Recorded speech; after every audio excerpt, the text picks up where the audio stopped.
morning, students. A very good morning to all my students. Uh, Today I will start one new poem, that is from a railway carriage. Okay.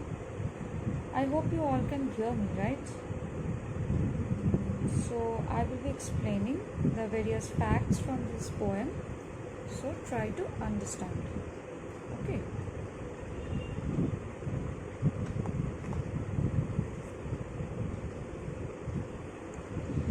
Now this is a poem from a railway carriage, was written by R.L. Stevenson, okay, or Robert Louis Stevenson, okay. Now as the title tells, from a railway carriage, that means we can understand that there must be a person who is sitting inside the train and was telling about his or her own experience, whatever he or she is looking outside the train window, that very thing he or she is explaining to us. Okay, so this is the poem where a small boy, it's given in the picture, you can see, is describing whatever he had seen sitting in the train coach, whatever he had seen outside the train window. Okay. Now, by reading this poem from a railway carriage, we can understand few things. Okay. Do you know what are those? We can understand our own experience. We can feel our own experience of railway journeys. I hope you all have visited in any such places. You have gone through these train journeys and all. So you must have experienced those train journeys before. Though in this pandemic situation you cannot move out, you cannot go here and there where you feel like to go, but at least 2 years or 3 years before, you must have gone, you must have visited in any of the places, and you had such experiences in your life, that is train journey experiences. Okay, that experience what we have, we are going to recollect, or we are going to remember those memories by reading this particular poem. Okay. The second thing that we are going to learn from this poem are some meanings, some new word meanings. That is very important. The poem consists of several words which you do not know. It consists of several new words which is very much new to your life, which you must be knowing by this poem. Okay. The third important thing, and this is the most important thing in this poem which you are going to learn, are the rhyming words. If you have ever read this poem, you must have understood that in each and every lines there are rhyming words. The last word of each sentences completes with a rhyming word with the previous sentence. Okay, that is the most important thing, or the most unique thing you can say in this poem. Okay, so let us come to the poem. Or before you come to the poem, I just want to give a brief description about the writer, about the poet, which is very important, which you must be knowing. Okay. Now, as I have told that this poem is written by R.L. Stevenson or Robert Louis Stevenson. He was born on 13th November 1850 and have died on 3rd December 1894. He was a Scottish novelist and travel writer. Remember, he was a Scottish novelist and a travel writer. That means he used to write when he used to travel. Okay.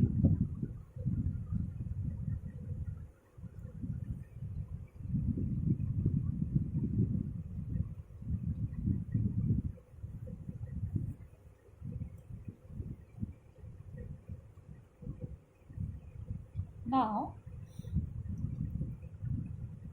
most of his famous writings, as you all know, as it is written at the back of the chapter, at the back of the poem only, are Treasure Island, Kidnapped, Strange Case of Dr. Jekyll and Mr. Hyde, and A Child's Garden of Verses.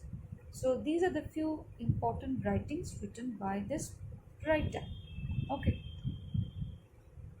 Now, this person, born and educated in Edinburgh, Stevenson suffered from serious bronchial trouble for much of his life.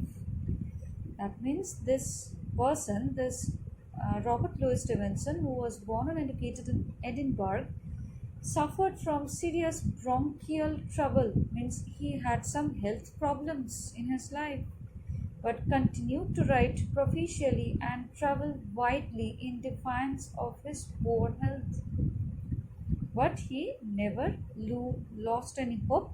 He continued his travel, he continued his writing for his poor health condition. Okay, so this is the little much thing that we need to know about this writer. Okay, now to give you a brief introduction about this poem, I can say that in this poem, the poet shares his own experience of a railway journey with us. Okay, if you have read the poem, you can understand well about it that the poet himself shares his own experience while he was journeying. Okay, he describes its speedy journey of the train, which is very amazing. Okay, he presents natural scenes seen from the window of a railway carriage. So he presents, or you can say he picturizes the natural scenes that he had seen outside the window of the railway carriage. Okay, in this poem, the poet had explained several facts that he had seen or he had experienced outside the uh, window of the train, as if we ourselves are also sitting along with him while traveling. Okay, it seems that we are also traveling along with him. He visualizes or picturizes the scenes in such a manner that it seems we are also journeying or traveling along with him. Okay, now let us learn the poem stanza by stanza with explanation. Okay, so listen to it very carefully. Now, the first stanza, as it says, faster than fairies, faster than witches, bridges and houses, hedges and ditches, and charging along like troops in a battle, all through the meadows, the horses and cattle. Now, see, it tells that the poet says that the train runs more quickly than the fairies can fly or the witches can move. Okay, here the poet is telling that the train is running so fast that it is running quickly than the fairies. Moreover, it is also running faster than the witches. Okay, you must be knowing who are these witches. Witches are the feminine version of evil spirits who has magical powers. Though these are imaginary, you can read about these witches in some imaginary stories, in some fairy tale stories. Okay, Now, when the poet also tells that when the train advances forward, it seems as the soldiers were attacking enemies in a battlefield. It seems to the poet that the train is advancing forward or moving forward in such a manner that it seems that the soldiers or the army people were ready enough to attack the enemy people in a battlefield. Okay. The train rushes on, leaving bridges, houses, fences, and ditches behind. Now, the train, while rushing, while moving, it is leaving the bridges, houses, fences, and ditches behind. Okay. Now, ditches means, if you know, I can say that ditches are the small water channels, or you can say narrow water channels made in the field for irrigation purpose. Okay, so the train, while passing, it is leaving all these things behind it. It also leaves behind the green fields where the horses and the cattle were grazing. Okay, so it also leaves behind the green fields where the horses and the cattle were grazing. Cattle means, you must be knowing, cattle means the domestic animals. Okay. Now let us come to the second para of the poem, or the second stanza of the poem. All of the sides of the hill and the plain fly as thick as driving rain, and ever again in the wink of an eye painted stations whistle by. Now see, what does this stanza tells? The poet says that all the scenes of hill and plain were being crossed by train as quick as one drop of rain follows another drop in a storm, or when a heavy rain happens.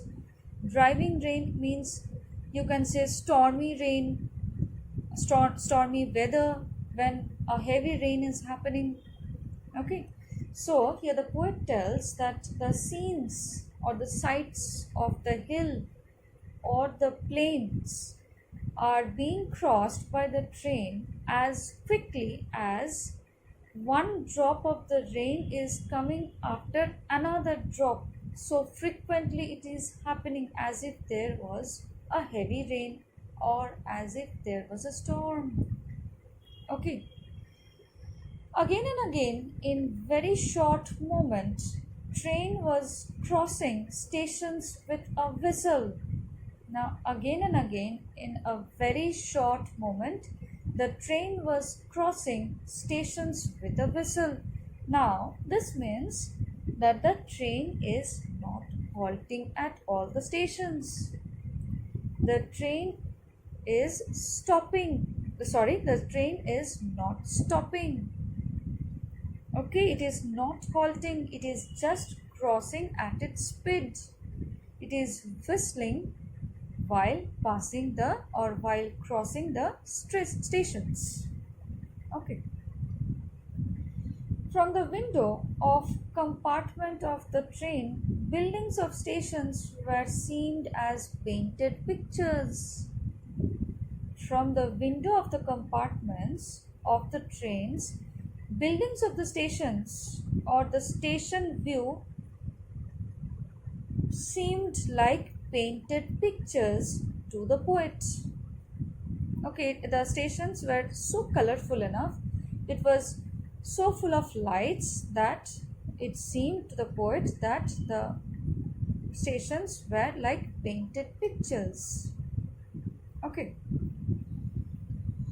Now come to the next para, the third stanza of the poem. Here is a child who clambers and scrambles all by himself and gathering brambles. Here is a tramp who stands and gazes, and there is green for stringing the daisies. Now can you see how the rhyming words are in each and every line. See, in this stanza also, scrambles, brambles, gazes, daisies, almost same sounding words. Rhyming words are same sounding words. If you read the first stanza also, you can understand witches, ditches, battle, cattle. In the second stanza also, it is there like that only.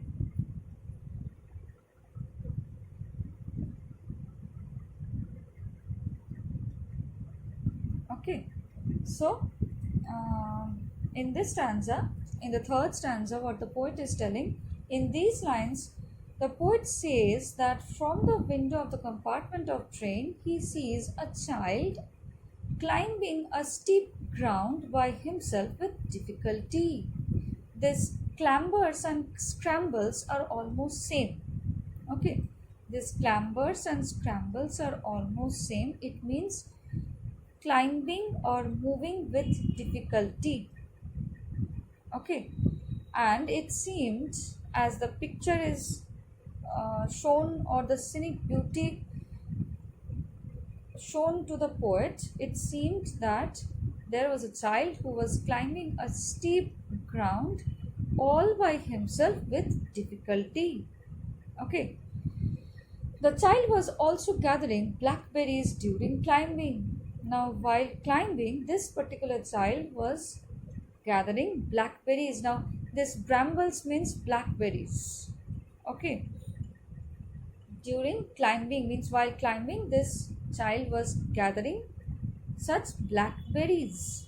Okay, the poet also sees a homeless person who was looking at the train with amazement. The poet also had seen a homeless person. This type of trams you must have seen whenever you visit some visit some trains, visit some railway stations, visit some flyovers, visit some ticket counters. You must have seen trams, you must have seen beggars who doesn't have any home, who doesn't have any food to eat, who doesn't have proper shelter, who doesn't have proper clothes. Okay, so they are tramps. So over here the poet had seen a homeless person like that, who was looking at the train with amazement, who was looking at the train gazing, who was standing and gazes means to look at something continuously.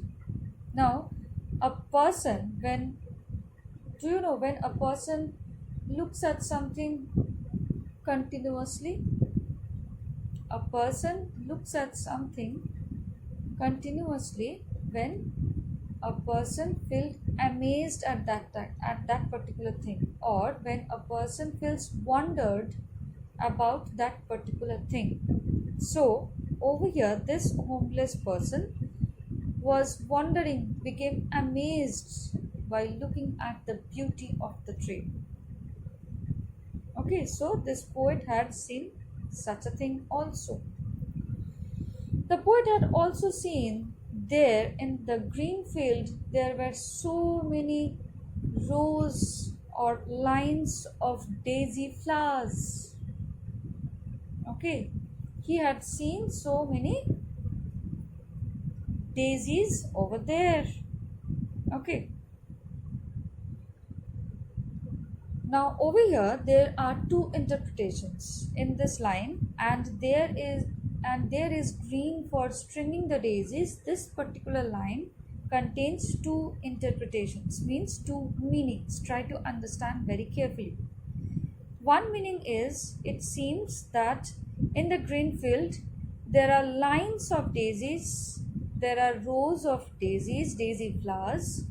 There is another meaning which tells that the poet had seen some common village ladies who were making garlands with daisy flowers. Okay, so this particular line had two meanings. One meaning tells that the poet had seen the green field where there are rows and rows of daisy flowers. Also, it tells that the poet had seen that there are some common village ladies, village women in that green field who were making garlands of daisy flowers. Okay, so there can be two interpretations, two meanings in this line. Okay, now let us come to the fourth stanza, or the last stanza in this line, in this poem. The fourth stanza tells, here is a cart run away in the road, lumping along with man and load, and here is a meal, and there is a river, it a glimpse and gone forever. See? Here is a cart run away in the road. Now, students, you must have seen bullock carts. You have a little bit idea about carts. Okay, you must have seen bullock carts driven by oxes. Okay, so that is the cart. It is a vehicle for carrying loads, for carrying goods. Okay. So over here, the poet says that he sees a cart moving slowly in the middle of a highway. In the moving away in the road, it is written. That's why it is telling that moving in the middle of a highway. It was full of load, and a cart driver was sitting on the top of the load. Okay, it seems to the poet that there was a cart which was moving very slowly in the middle of the highway and was full of load, and there was a cart driver who was sitting on the top of the load. Okay, he sees a watermill over here. He sees a watermill and river while traveling in the train. Now over here it is written, and here is a mill and there is a river. We do not know which kind of mill is this. Mill can be of any types. Mill can be like factories. It can be of any type. But since the river word is mentioned over here, so we can assume that the poet is talking about the water mill. We can assume this one. Okay. So we can think that the poet had seen a water mill and a river while traveling in the train. Okay, and this watermill also, you can say that this watermill is being made for the water electricity. It provides water electricity, it creates water power, and another thing, the watermill is being used for the irrigation purposes also in the agricultural fields. Okay, so watermills are made for two purposes. One is for water electricity, one is for water power for electricity, for electrical purposes, another is for the irrigation in the agricultural fields. Okay, so he had seen a watermill and river while traveling in the train. Okay, all these objects, now whatever he had seen, whatever the views he had seen, okay, whatever the scenes he had seen, all these objects appeared and then disappeared so quickly that the poet looked at them for very brief time, and they can never be seen again. Do you understand what I have told?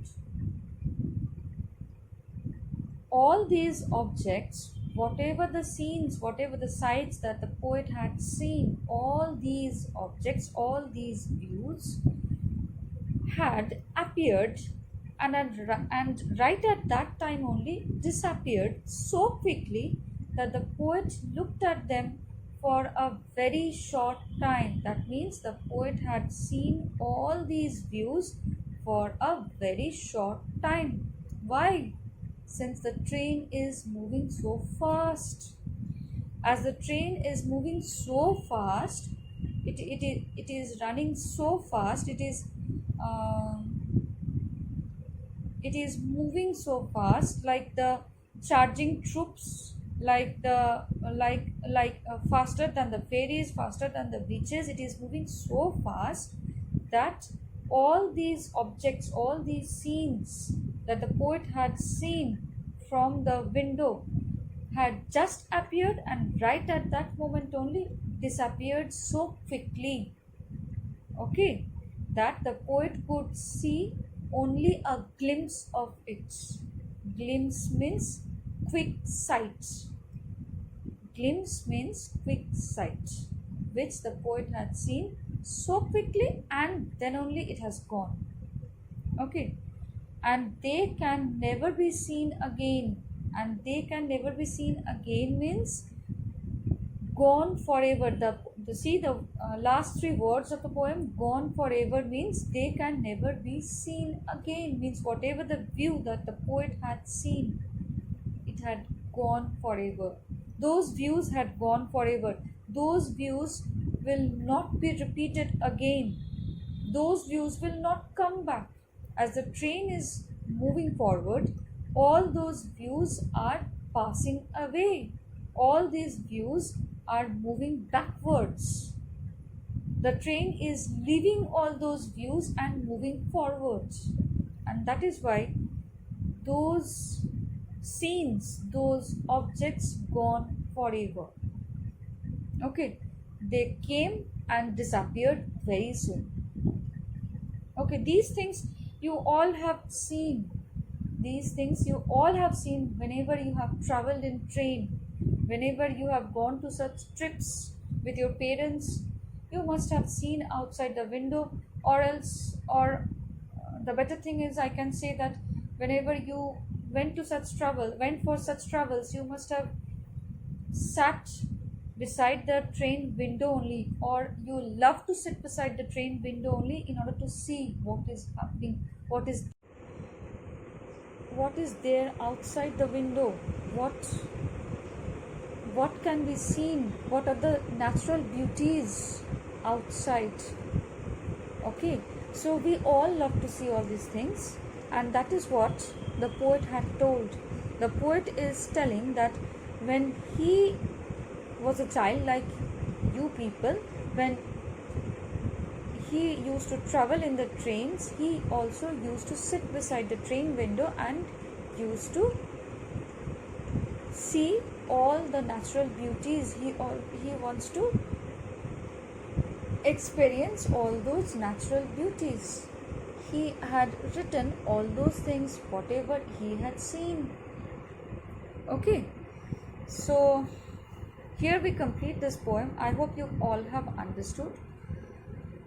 So thank you, students.